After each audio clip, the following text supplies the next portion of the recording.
How to fix login errors in Hayu application. First, make sure that your device is connected to a secure network.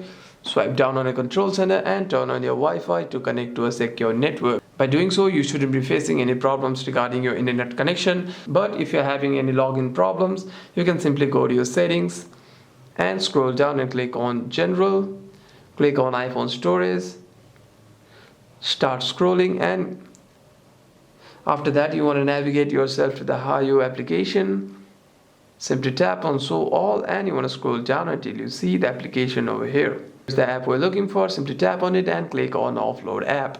Click on Offload App again and simply reinstall the application.